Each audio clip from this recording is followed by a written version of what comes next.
Guys, in this video we are going to learn declaration of structure in C programming language. So without wasting any time, let's get started. So guys, अपनी previous video में मैंने आप लोगों को structure के बारे में बताया था. What is structure, कि structure हम लोग किसे कहते हैं, इसके बारे में मैंने आपको अपनी previous वीडियो में completely in detail समझाया था. और उसी के साथ साथ मैंने आप लोगों को syntax of structure भी बताया था अपनी previous वीडियो में. अगर आपने वो वीडियो नहीं देखी तो डिस्क्रिप्शन में उस वीडियो का लिंक मौजूद है, आप उस लिंक पे क्लिक करके उस वीडियो को बआसानी देख सकते हैं. तो चले अब विदाउट वेस्टिंग एनी टाइम चलते हैं सीधा आज की वीडियो टॉपिक की तरफ, जो कि है डिक्लेरेशन ऑफ स्ट्रक्चर. जी हाँ गाइस, आज की इस वीडियो में मैं आपको समझाऊंगा कि कैसे हम लोग स्ट्रक्चर को डिक्लेयर करते हैं, जिसके लिए मैंने यहाँ पर 2 बुलेट पॉइंट्स लिखे हैं. तो चले एक एक करके इनको पढ़ते हैं और फिर इनको समझते हैं. By struct keyword within main function. तो गाइस, इस पॉइंट का मतलब ये है कि बाय स्ट्रक्ट कीवर्ड यानी स्ट्रक्ट कीवर्ड की मदद से हम लोग स्ट्रक्चर बनाते हैं. मेरे कहने का मतलब ये है कि अगर हमें कुछ स्ट्रक्चर बनाना होता है तो हम लोग पहले लिखते हैं स्ट्रक्ट, उसके बाद लिखते हैं अपने स्ट्रक्चर का नेम, उसके बाद कर्ली ब्रेसेस बना के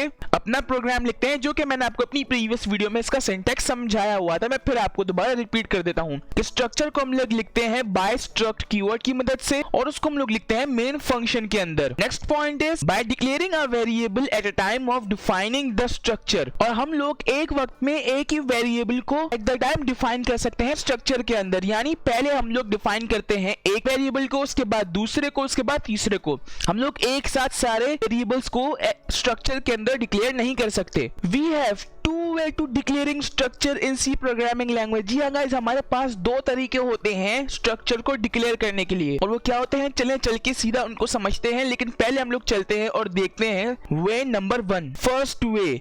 तो जी हाँ गाइस, हमारे पास जो पहला तरीका है स्ट्रक्चर को लिखने का वो कुछ ये है. पहले हम लोग लिखते हैं अपना स्ट्रक्ट कीवर्ड बताने के लिए कि ये एक स्ट्रक्चर है, उसके बाद हम लोग लिखते हैं अपने स्ट्रक्चर का नाम. आप लोग कोई भी नाम दे सकते हैं. मैंने अपनी प्रीवियस वीडियो में जब मैं आप लोगों को एरे का स्ट्रक्चर समझा रहा था तब मैंने स्टूडेंट्स करके लिया था. यहाँ पे मैंने एम्प्लॉय करके लिया है क्योंकि मैं यहाँ पर एक एम्प्लॉय प्रोग्राम बना रहा हूँ. मैंने यहाँ पे स्ट्रक्ट कीवर्ड लिखा अपने स्ट्रक्चर बनाने के लिए, उसके बाद मैंने लिखा अपने स्ट्रक्चर का नाम, उसके बाद कर्ली ब्रैकेट बनाया, अंदर मैंने लिखा इंट आईडी कि मेरे पास जो एम्प्लॉय है उसकी होगी आईडी और वो आईडी होगी इंटीजर में. उसके बाद होगा नेम मेरे 50 एम्प्लॉइज का.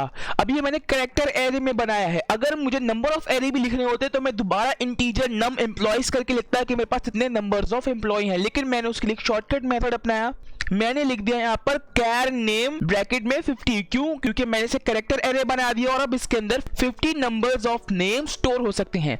उसके बाद मैंने लगाया एक फ्लोट डेटा टाइप सैलरी के लिए. और ये स्ट्रक्ट कीवर्ड जो है ये हेल्प करता है इन 3 मेंबर्स को चलाने के लिए, इन 3 मेंबर्स के साथ वर्क करने के लिए. अब मैंने मेंबर क्यों कहा, मैंने आपको बताया था कि स्ट्रक्चर में हर एक कीवर्ड को, हर एक लफ्ज को एक मेंबर कहते हैं और हर मेंबर दूसरे मेंबर से अलग होता है. तो इसे हम आईडी मेंबर कह सकते हैं, इसे हम नेम मेंबर कह सकते हैं, इसलिए हम सैलरी मेंबर कह सकते हैं. लेकिन इन शॉर्ट हम लोग इसको इंट आईडी और कैर नेम और फ्लोट सैलरी के नाम से ही बोलेंगे. और एंड में हमें सेमीकोलन लगाना लाजमी है, नहीं तो ये हमें एक एरर दे देगा अगर आप सही भी प्रोग्राम लिखोगे तो भी. Now we write given code inside the main function. अब हम लोग मेन फंक्शन के अंदर ही कोड लिखते हैं. Number 1 struct employ E1 and E2. अब इसका मतलब क्या है, अब आप गौर से सुन लें. हमारे पास पहला तरीका ये है कि आप इस तरह से पूरे स्ट्रक्चर को बना दें, उसके बाद आप अलग से ब्रैकेट के बाद सेमीकोलन लगाने के बाद आप लोग बताएं कि हमारे पास एम्प्लॉय E1 है, इसके आईडी ये है, इसका नेम ये है और इसकी सैलरी ये है. उसके बाद आप लगाएं E2, E3, E4 and E50 तक आप लोग डिक्लेयर कर दें ब्रैकेट के बाहर. ये है हमारे पास पहला तरीका, इस तरह से.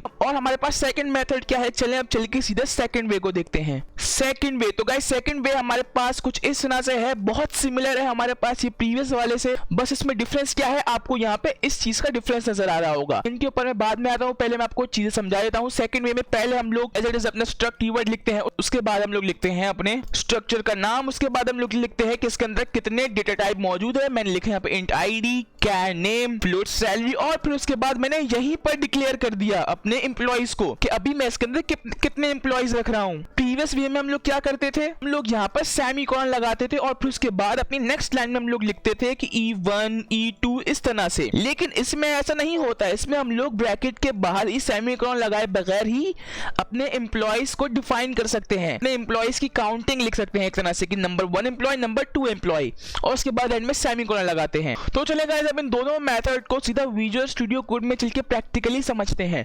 तो चलें अब विदाउट वेस्टिंग एनी टाइम चलते हैं सीधा विजुअल स्टूडियो कोड के अंदर. सॉलिड गाइस मैं पहुंच चुका हूं अपने विजुअल स्टूडियो कोड के अंदर और ये मेरी वीडियो नंबर 40 होने वाली मेरे इस ट्यूटोरियल की। अगर आपने प्लेलिस्ट एक्सेस नहीं की तो इस प्लेलिस्ट को एक्सेस कर लीजिएगा। इस प्लेलिस्ट का लिंक नीचे डिस्क्रिप्शन में मौजूद है, यहाँ क्लिक करके बुकमार्क है, यहाँ क्लिक करके सेव कर लीजिएगा और ये प्लेलिस्ट आपकी हो जाएगी। इस प्लेलिस्ट के अंदर मैं सी लैंग्वेज को स्टार्टिंग से लेकर एंड तक सीक्वेंस वाइज पढ़ा रहा हूँ। मैं इस प्लेलिस्ट के अंदर डेली बेसिस पर वीडियोस अपलोड कर रहा हूँ और ये वीडियो भी इसी प्लेलिस्ट का हिस्सा है। और अगर आप एक न्यू व्यूअर हैं और आपको नहीं पता कि मेरी एक प्लेलिस्ट भी है जिसमें सी लैंग्वेज को स्टार्टिंग से लेकर एंड तक पढ़ा रहा हूँ, तो आपके लिए जरूरी है कि आप इस प्लेलिस्ट को एक्सेस कर लें अगर आप सी लैंग्वेज को स्टार्टिंग से लेकर एंड तक सीक्वेंस वाइज पढ़ना चाहते हैं। तो चलिए बैक टू द टॉपिक। ये मेरी वीडियो नंबर 40 होने वाली, तो मैं इसी नेम से अपनी न्यू फाइल बनाऊंगा। यहाँ पे क्लिक करके मैं यहाँ पे लिखूंगा HPA_40_ डिक्लेयरिंग स्ट्रक्चर .c लिख के एंटर प्रेस करूंगा और मेरी यहाँ पे न्यू फाइल बन जाएगी। और अब मैं जल्दी से अपना सी लैंग्वेज का सिंटेक्स लिखता हूँ जल्दी से। और आपने देखा है मैंने कैसे किया, मैंने इन जस्ट 1 सेकंड में अपना सी लैंग्वेज का सिंटेक्स कैसे लिखा। और अगर आप ये भी करना चाहते हैं तो मैंने एक वीडियो अपलोड की थी अपने चैनल पर टिप्स एंड ट्रिक्स के नाम से, जिसका लिंक नीचे डिस्क्रिप्शन में और आपको आई बटन पे भी शो हो रहा होगा। तो इस वीडियो के अंदर मैंने आपको बताया था कि कैसे आप किसी भी प्रोग्रामिंग लैंग्वेज के अंदर, चाहे वो सी हो, C++ हो, जावा हो, पाइथन हो, जावास्क्रिप्ट हो, तो उसकी मदद से आप इन जस्ट 1 सेकंड कैसे अपनी प्रोग्रामिंग लैंग्वेज का सिंटेक्स लिख सकते हैं। तो उसके बारे में मैंने आपको अपनी उस वीडियो में बताया था, link is in the description.